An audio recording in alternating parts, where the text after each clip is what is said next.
Hello everyone and welcome to another online class and thank you for joining me.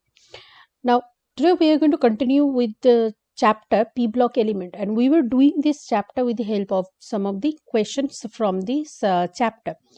The portion today we are going to concentrate our study is from group 17 and group 18.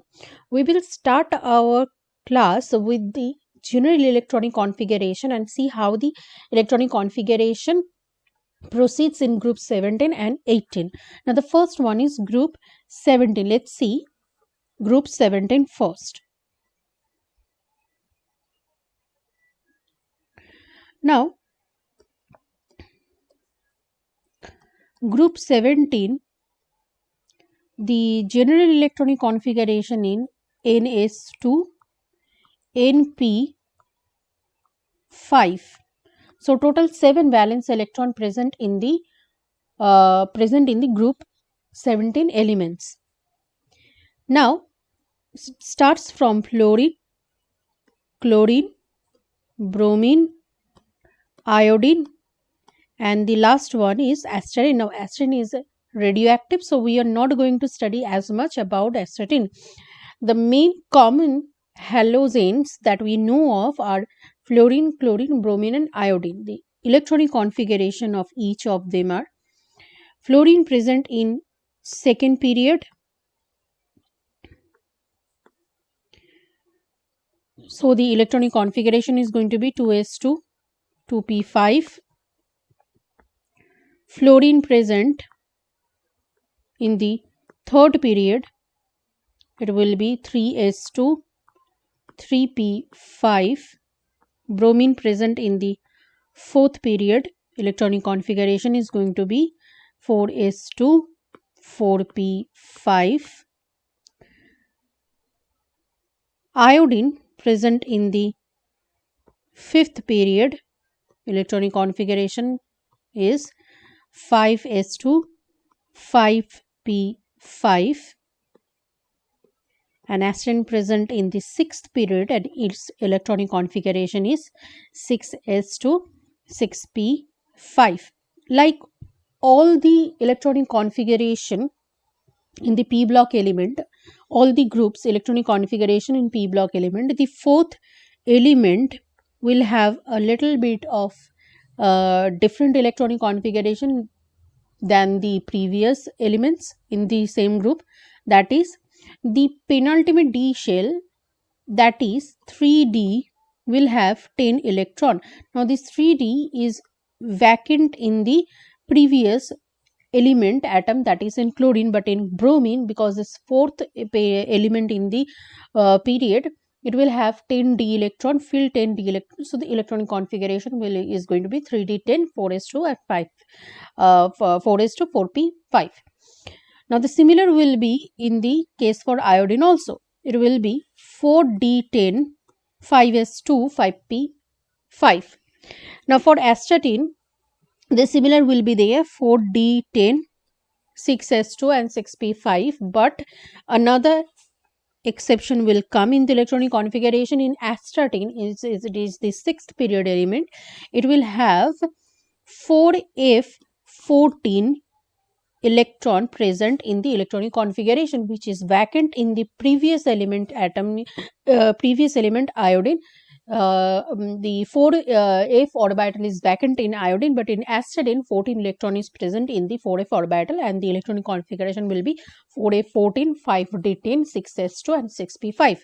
Now this is the electronic configuration for the halogen atoms.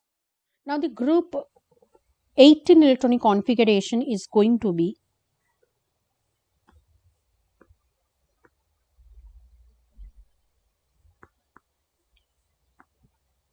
the general electronic configuration of group 18 is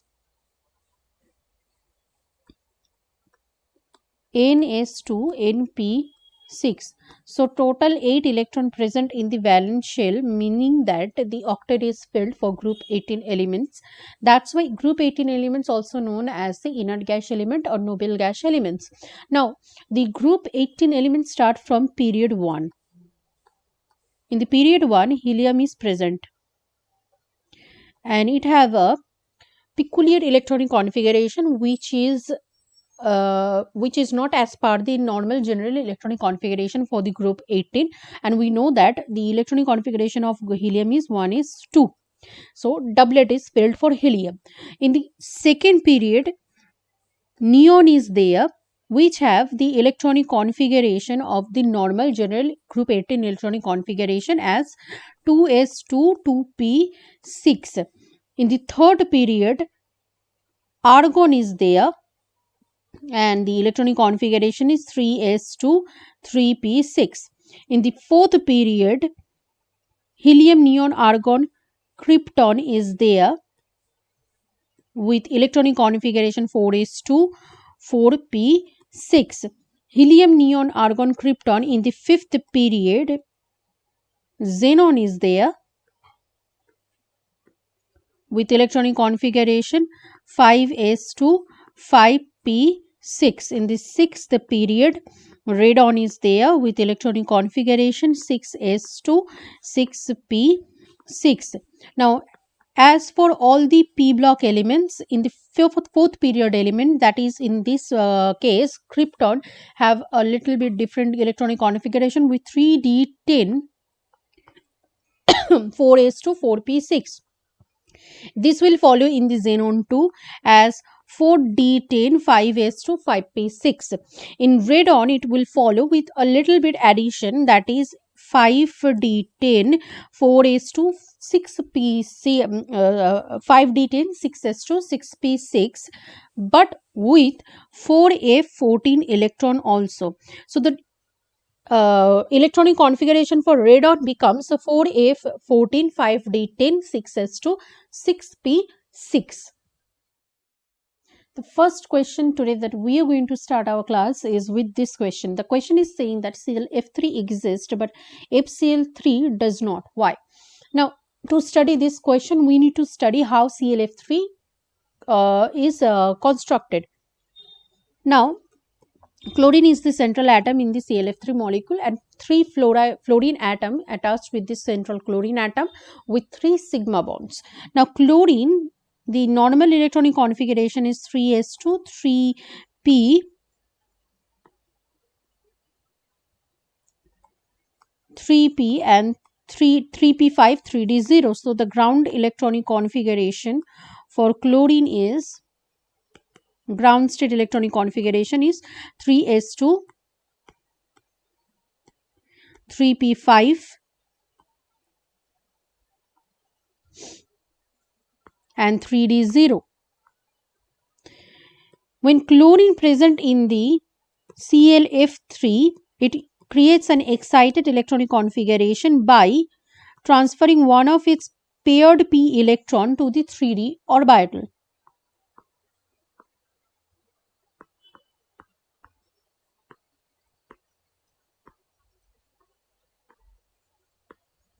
And thus creates 3 unpaired electron in the valence shell, so that 3 sigma bond can be formed. 3 fluorine atom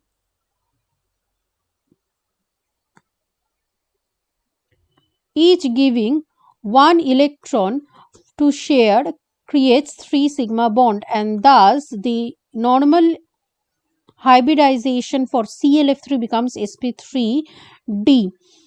Now, the normal geometry of sp3d hybridization is the trigonal bipyramidal, but as there are 2 unpaired electron present, so the structure is going to be Cl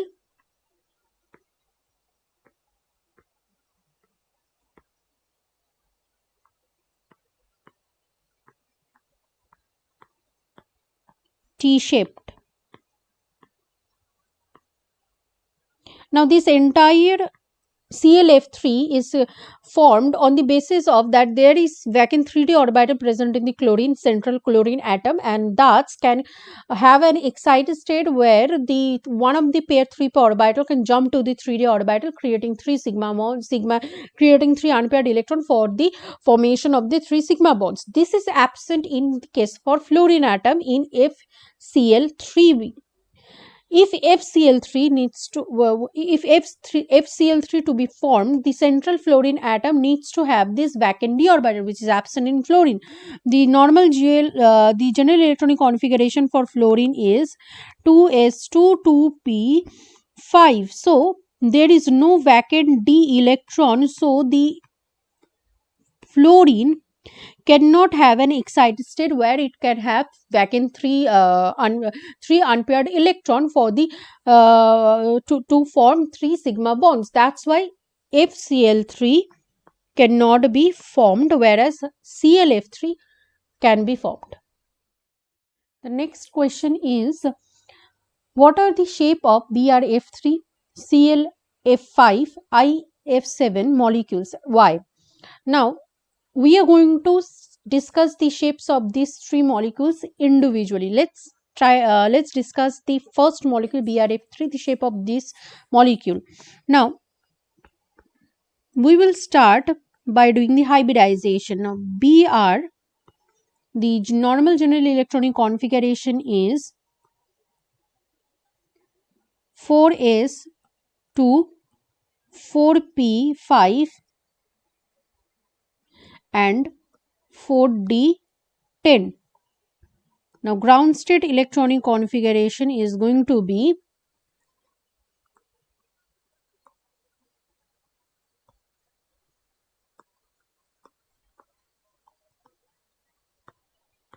4s2 4p5.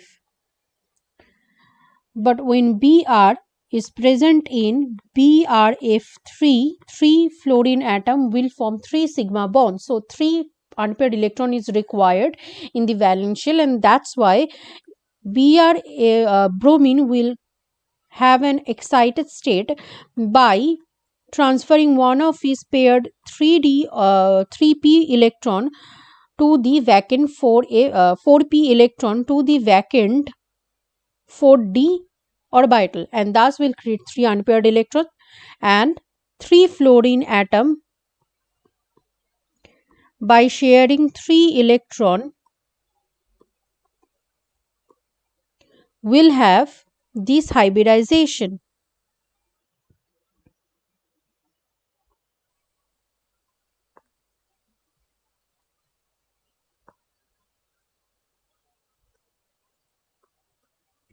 Which is sp3d. Now normal geometry of sp3d hybridization is trigonal bipyramidal, but as BrF3 have 2 unpaired electron and 3 sigma bonds, the structure, the shape of the molecule is going to be T-shaped, with bromine as the central atom and 3 fluorine atom in a T-shaped, and 2 lone pair will be in the equatorial position.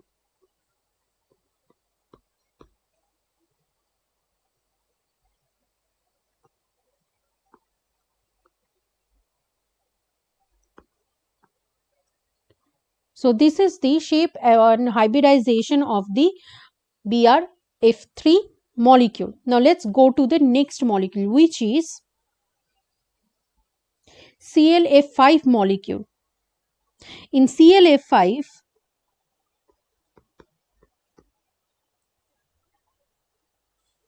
chlorine is the central atom, 3s2 3p5 and 3d0.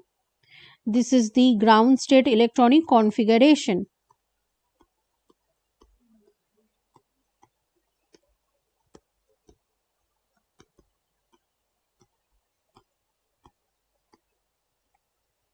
(3d5).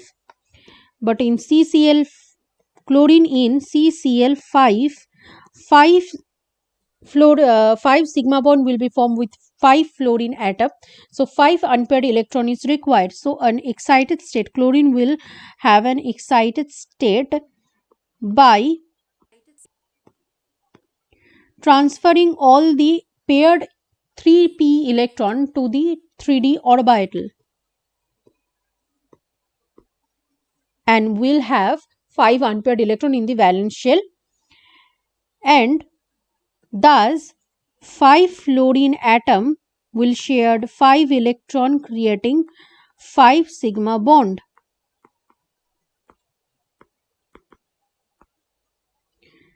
With the hybridization as sp3d2. Now sp3d2, the normal geometry of sp3d2 is square pyramidal.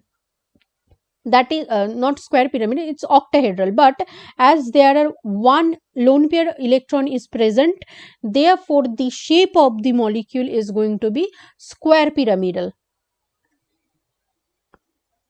where the chlorine is in the central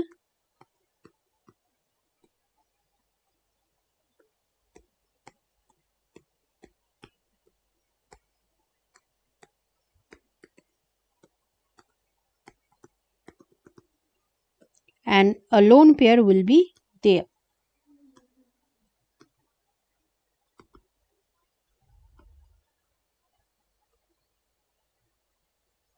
Square pyramidal shape. So this is the shape and hybridization of the second molecule, ClF5. The third molecule is IF7. Now iodine is the central atom. The normal electronic configuration, the general electronic configuration, ground state electronic configuration for iodine is 5s2, 5p5, 5d0.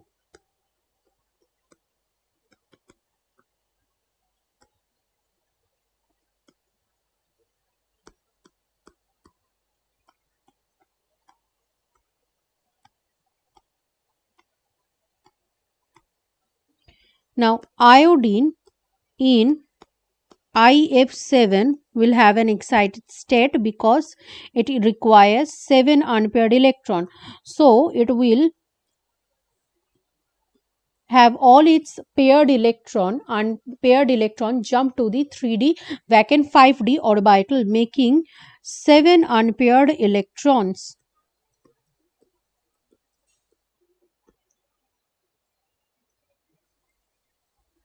And thus 7 fluorine atom will share 7 electrons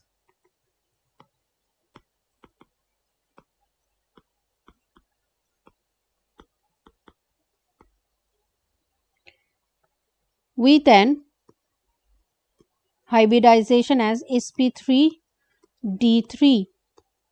Now sp3d3, the geometry of sp3d3 or hybridization is the pentagonal bipyramidal, and so the shape of this molecule is going to be pentagonal bipyramidal with iodine as the central atom.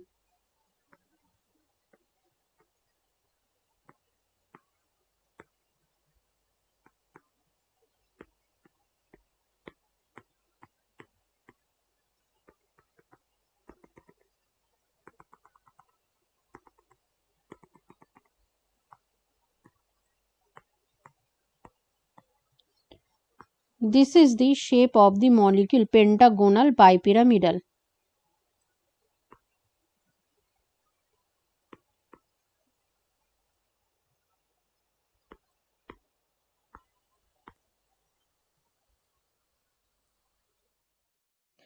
IF7 exists, but ClF7 does not exist. Why? This is the question. Now, interhalogen compounds like IF7, IF5, ClF3, this kind of compounds exist due to the size of the central atom and the electronegativity difference. Now, it has been found that the bulkier the size of the halogen central atom becomes, the more halogen atoms can have more halogen atom can surround the central halogen atom. Like in IF7, central iodine is extremely bulky in size. So 7 fluoride ion can surround itself, and they are comparatively far apart from each other. So the electronic repulsion between two fluorine atoms becomes minimum as much. But that is not the case for ClF7. chlorine is not as much bulky as that of iodine. As a result, if 7 fluorine atoms surround around this chlorine central chlorine atom, the electronic repulsion between two adjacent chlorine atoms becomes so high, the entire ClF7 molecule becomes extremely unstable and dissociates very easily. This is the reason that why bulkier the central halogen atom becomes, more halogen atom can surround itself. That's why IF7 exist, but ClF7 does not exist. The next question that we are going to do today, actually this is the last question today that we are going to do. The last question of today is that why ICl more reactive than I2? Now ICl is formed when atom of iodine have a one sigma bond with atom of chlorine. I2 is formed when two iodine atom have a sigma bond between them. Now why it is reactive? Now reactivity depends on the stability. If a atom or molecule is stable, it do not react very easily because it is already stable. It do not need to react. If the species is unstable comparatively or less stable, in that case the reactivity will be comparatively higher because it will be easier to break the bonds. Now that this is the sole case for this this is the sole reason for the for ICl to be more reactive than I2. Now iodine, both are extremely bulky and the electronegativity of two iodine atom is same, so it is more or less a pure sigma bond. That is not the case for ICl sigma bond. Iodine is extremely bulky compared to the Cl, so the iodine chlorine bond sigma bond that's been created, it's having a mismatch of orbitals, so not a very good overlap has been occurred. Moved on to the, with this chlorine is more electronegative compared to iodine, resulting in the much more polarity in the ICl sigma bond compared to the II sigma bond.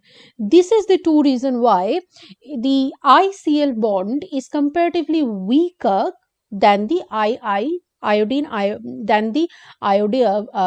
iodine sigma bond, resulting in the more reactivity because it will be easier to break the ICl sigma bond compared to the iodine bond, and thus ICl is much more reactive in reaction compared to iodine.